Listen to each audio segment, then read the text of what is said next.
Well, say frankly, I'm one of the people who thinks you should be expelled from this country. And what you have done, the killings of innocent people in Gaza, the seizure of Palestinian land and so on. But the ordinary Palestinians rose up because you denied them basic rights. I lived there. It was apartheid. It was racism. It was endemic. It was rotten. Absolutely, I was shocked within weeks of living there to see how you treated Palestinian people. And isn't it the fact that the law of return, which is the basic law of the Israeli state, is a racist apartheid law because it confers rights on Jews that it denies to Palestinians. It allows, for example, if I was Jewish and had never stepped foot in Israel, I could claim citizenship there tomorrow. But 6 million people whose origins are in what you now call Israel, who were forced out in 1947 or 48, do not have that right. Isn't that part of the reason why the Palestinians are in dispute with Israelis? Because you deny them the right to return to their homes and to their land and to their villages, and that they have a legitimate claim, even under international law, to return, but you deny them that right. Why do you deny them that right? And why do you give that right to other people who have no connection whatsoever with the land, whether you call it Israel or whether you call it Palestine? Why do you continue to seize land?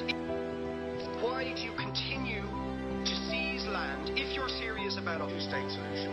Why do you continue to seize land which under that agreement is land designated to be Palestinian land? 500,000 people, you allow that to happen. Why do you allow it to happen? If you're serious about giving this land to the Palestinians, are you not just taking us, Ambassador, for idiots?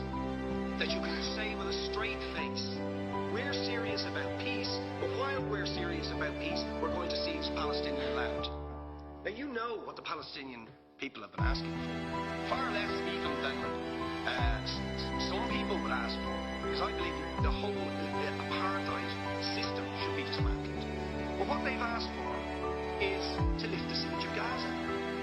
Just to lift the siege of Gaza. Let them not be dictated to by a government for whom they do not vote as to what can go in and out of their territories, whether they will have power, whether they will have clean water, whether they will have medicine. What makes you think you're allowed to have nuclear weapons and the fourth biggest army in the world and visit destruction of the people of Gaza, but they have no right to defend themselves? They have no territorial sovereignty over that land. Lastly, Ambassador, describe your state as an apartheid state, with different laws for people depending on their race or religion. Now, isn't that just the case that, for example, at checkpoints going into the West Bank, there's a channel if you're Israeli or European, and there's a channel if you're Arab. Just because you're Arab. If you came into Dáil Éireann and they stopped you and said, are you Jewish? Oh no, sir, you can't come in through the same entrance as Irish people or European people because you're Jewish. You would call that racism and apartheid. But yet, you practice that with your checkpoints and your military barriers and your apartheid wall. How can you justify that?